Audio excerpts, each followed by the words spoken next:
Assalamualaikum warahmatullahi wabarakatuh. Kembali lagi bersama saya Arif Rahmatullah. Pada video kita kali ini kita akan sama-sama belajar tentang strategi dakwah Nabi di Mekah dan di Madinah.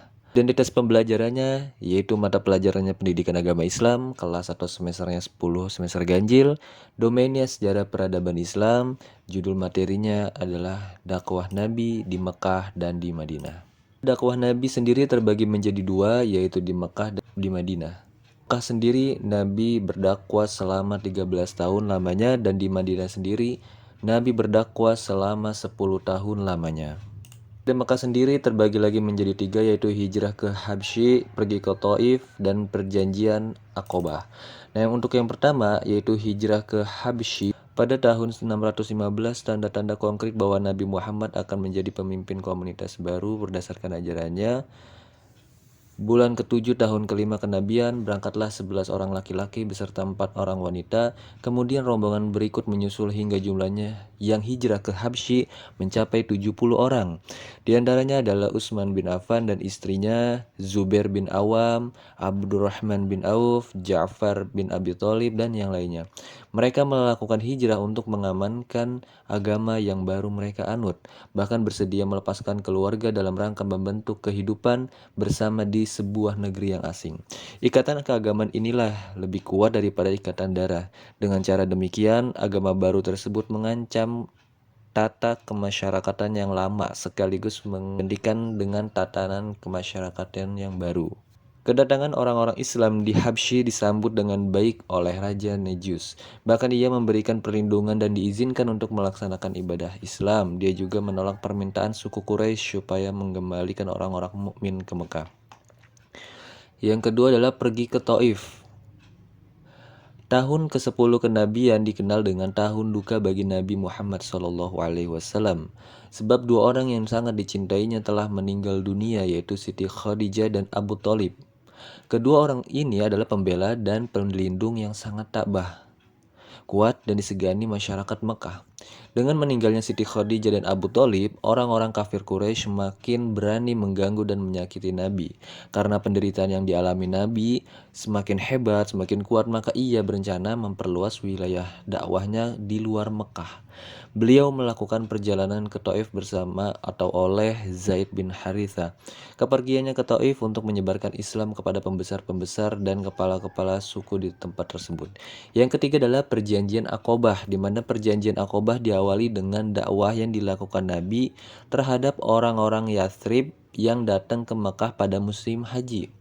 Sebagian mereka menerima seruan Nabi dan masuk ke dalam Islam. Peristiwa ini merupakan titik terang dalam perjalanan dakwahnya Nabi, karena penerimaan masyarakat Yathrib terhadap misi yang disampaikan membuka lembaran baru dalam usaha beliau menyampaikan ajaran Islam.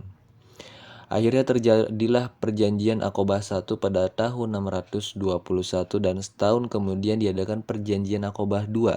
Isi perjanjian tersebut, mereka mengundang Nabi dan para pengikutnya datang dan tinggal di kota mereka, dan bahkan menjadikan Nabi sebagai penengah dan juru damai dalam pertikaian di antara mereka. Dakwah Nabi periode Madinah atau di Madinah. Yang pertama adalah membangun masjid. Waktu Rasulullah SAW masuk ke Madinah, penduduk Madinah yang sudah memeluk Islam, yaitu kaum Ansor, banyak yang mengundang serta menawarkan rumah untuk beristirahat. Setelah Nabi sampai di tanah milik kedua orang anak yatim bernama Sahal dan Suhail, keduanya anak Amr bin Amarah di bawah asuhan Mu'adz bin Afra. Berhentilah unta yang ditunggangi Nabi. Kemudian beliau dipersilakan Abu Ayyub Ansori untuk tinggal di rumahnya. Setelah beberapa bulan Nabi di situ, maka beliau membangun Masjid Nabawi pada sebuah tanah milik kedua anak yatim tersebut. Tanah itu dibeli oleh Nabi untuk pembangunan masjid, juga untuk tempat tinggal. Masjid yang dibangun tersebut berfungsi sebagai tempat melaksanakan ibadah sholat. Dalam kesempatan ini, Nabi dan para pengikutnya berdiri bahu-membahu mengajarkan keuntungan yang tak terkirakan dari persaudaraan. Yang kedua adalah menciptakan persaudaraan yang baru. Kaum muslimin yang hijrah dari Mekah ke Madinah disebut dengan muhajir atau muhajirin.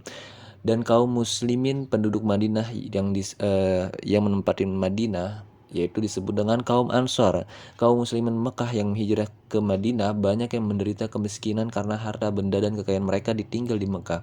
Di waktu mereka hijrah ke Madinah melarikan agama dan keyakinan yang mereka anut, Nabi menciptakan persaudaraan baru antara kaum Muhajirin dan juga kaum Ansor. Ali bin Abi Thalib dipilih menjadi saudara Nabi sendiri. Abu Bakar Nabi saudarakan dengan Kharijah ibnu Zuhair dan yang lainnya. Karena ikatan persaudaraan yang diadakan Rasulullah, persaudaraan ini pada permulaannya merupakan mempunyai kekuatan dan akibat sebagai yang dipunyai oleh persaudaraan nasab. Termasuk diantaranya adalah hal pusaka, hal tolong-menolong, dan yang lainnya. Yang ketiga adalah perjanjian dengan masyarakat Yahudi Madinah. Setelah mempersaudarakan antara kaum Muhajirin dan Ansor, selanjutnya Nabi menjalin hubungan antara kaum muslimin dengan kaum Yahudi atau golongan Yahudi penduduk Madinah. Jalinan hubungan ini terwujud dalam bentuk perjanjian dan undang-undang yang dikenal sebagai Piagam Madinah pada tahun 623 Masehi atau tahun kedua Hijriah. Yang keempat, pembangunan peranata sosial dan pemerintahan. Madinah adalah wilayah pertanian dihuni oleh berbagai klan dan tidak oleh sebuah kesukuan yang tunggal. Namun berbeda dengan Mekah, Madinah merupakan perkampungan yang diributkan oleh permusuhan yang sengit dan anarkis antara kelompok kesukuan yang terpandang. Permusuhan yang berkepanjangan mengancam keamanan rakyat kecil dan mendukung timbulnya permasalahan eksistensi Madinah. Berbeda dengan masyarakat Baduy, masyarakat Madinah telah hidup saling bertetangga dan tidak berpindah dari tempat ke tempat. Islam di Madinah bukan hanya sebuah agama tetapi juga mengatur negara. Karena masyarakat Islam telah terwujud, maka menjadi suatu keharusan Islam untuk menentukan dasar-dasar yang kuat bagi masyarakatnya agar timbul harmonis dalam bertetangga atau bermasyarakat. Mungkin cukup sekian untuk materi kita pada video kali ini. Semoga apa yang saya sampaikan dapat bermanfaat untuk kita semua. Kurang lebihnya mohon maaf. Assalamualaikum warahmatullahi wabarakatuh.